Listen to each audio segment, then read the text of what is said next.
I want to bring in MSNBC's Vaughn Hilliard, who's covering the White House. Eugene Robinson is a Pulitzer Prize-winning columnist and MSNBC political analyst. Tyler Pager is the New York Times White House correspondent and co-author of 2024, How Trump Retook the White House and Democrats Lost America. Tara Setmayer is former GOP communications director, as well as co-founder and CEO of the Seneca Project. Eugene, there has been a consistent message from survivors and many of their supporters about the efforts to release these files. This is about justice. This is about standing up against heinous acts. This is not about politics. Is that why the administration's political messaging isn't working? You know, the administration is usually a lot better on political messaging than it is on the Epstein case. And one big reason is Donald Trump, President Trump. The Wall Street Journal is absolutely right. He keeps acting as if he has some horrible thing to hide, even though I've not seen any evidence, certainly not any hard evidence, that says he's guilty of anything in terms of Epstein and the young girls. Yet he acts as if he is. And this extraordinary effort, for example, just in the last couple of days to somehow get Republicans to take their name off the discharge position in the House, petition in the House. Again, it just adds to the series of actions that make him look guilty, even if he isn't. So, Tara, let me play a little bit more of what Sky Roberts said in response to the administration's claims that this is all a hoax. And I want to be very clear. If my sister was here today, she would be appalled by this administration. She would not refer to President Trump as a gentleman. He's not acknowledging survivors. Not once has he even acknowledged my sister in the sense of who she was as a hero. I just think it's time to put a little respect on her name and all survivors' names and treat them as heroes. And stop, and just stop the nonsense, this political BS that just keeps coming out of his mouth and the administration's mouth. It needs to stop. I mean, Tara, a little empathy can go a very long way for the survivors, for their families who have been just waiting for justice. How do you see the way the White House and this president are handling this? Well, it's a disaster for them, and it has been from day one. I mean, this is something, the Epstein saga has plagued Donald Trump for years, which is why he's bending over backwards to try to bury the truth from coming out. This is not the type of behavior of someone who's completely innocent in the situation. If everything was above board, then the files would have been released on day one like he promised. Or like his attorney general claimed that there were files sitting on her desk months ago when she was on Fox News, and those files all of a sudden disappeared. And what about, why would you have 1,000 FBI agents wasting their time going through the files if there was to look for Donald Trump's name, if there was nothing to be concerned about? I mean, the pattern here is incredulous. I mean, the people are looking at this and saying, this is not how you behave if you have nothing to hide. And the absolute lack of empathy, the lack of compassion, the lack of concern for the survivors of this despicable human being, I think also speaks volumes. And that's why you see this reaction, this visceral reaction from so many people across party lines. Very few things have unified this country. But I think that what you're seeing happen right now, there is a certain amount of empathy. When you have Marjorie Taylor Greene and AOC on the same side of an issue, that speaks volumes. And the dam could potentially be breaking here with MAGA. And because these Republicans are looking at the way Donald Trump is handling this and saying, release the files already, or we're not going to align with you if you're continuing to obfuscate over a sex trafficker pedophile. And then also you juxtapose that with the preferential treatment of Ghislaine Maxwell, which is something else that's a complete outrage. And what a disrespect and spit in the face to the survivors of this woman and what she did with Jeffrey Epstein. And I think collectively, the American people are looking at the situation and saying this is the acts of an unhinged president who has something to hide. And the dam is starting to break, and it should. There needs to be accountability. Enough is enough. And Vaughn, I think it's worth noting that the president, who I think it's an understatement to say he typically does not shy away from a camera, has refused at least twice to answer questions about Jeffrey Epstein or the emails. But he is posting about it. So what's he saying?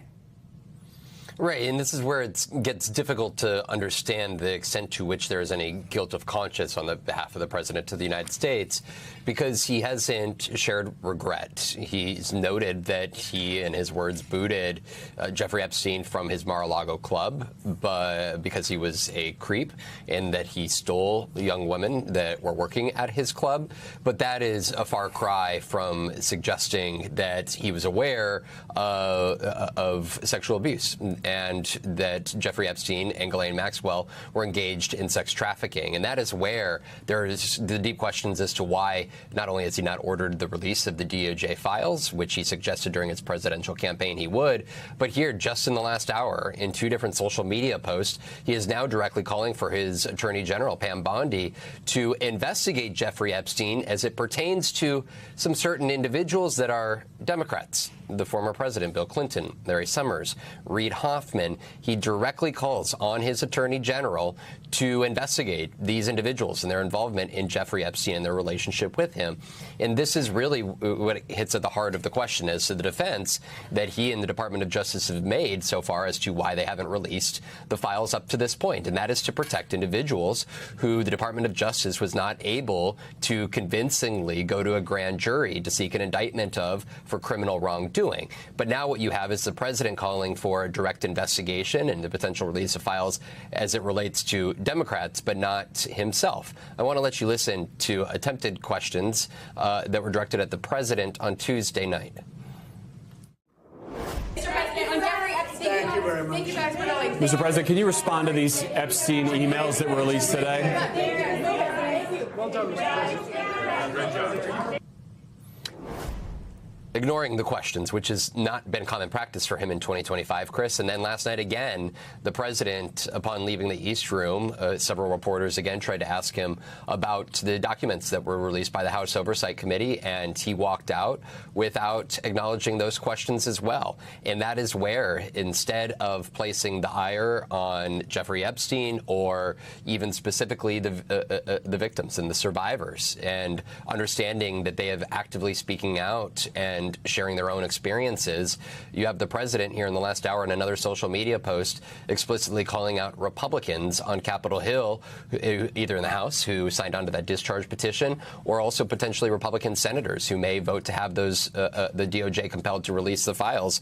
He said that some quote, weak Republicans have fallen into their clutches because they are soft and foolish. That is so far here on this Friday where the president is directing his ire through all of this. So, Tyler, there's a real possibility here that despite the administration's pressure campaign, dozens of Republicans could vote with the Democrats to release the files. Politico said it could be as many as 100, potentially, in any case, a veto-proof majority. What would that mean for the White House and maybe as significantly, the pressure it might bring to the Senate vote? Yeah, I mean, I think that's the big question is what happens should this discharge petition pass the House?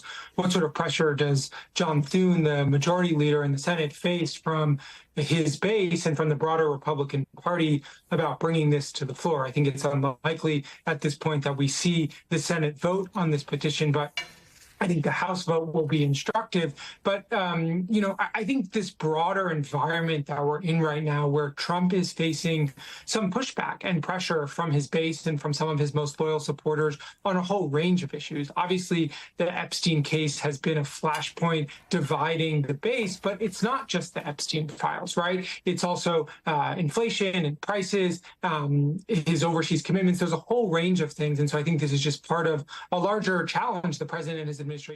The authoritarian mirror. I think the scariest thing about Trump isn't what he did, it's what he proved. He proved how easy it is to break a country when you make people choose between truth and belonging. He proved that if you're loud enough, you can drown out facts. And he proved that millions will follow you not because they believe in you, but because you make them feel seen in their anger. He didn't invent cruelty, he just made it fashionable again. He made people proud of the worst parts of themselves.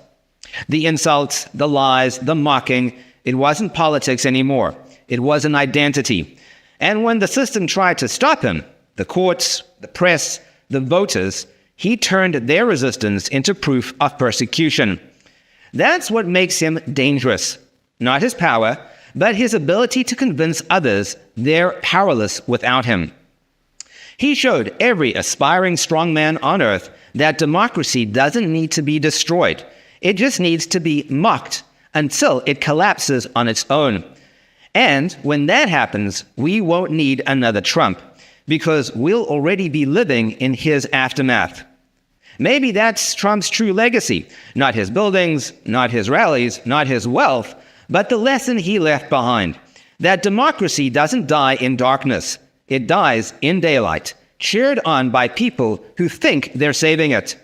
The next time the crowd chants for strength over truth or loyalty over law, they won't be cheering for Trump. They'll be cheering for the idea he left behind, that power is its own morality. And that's the danger that lingers.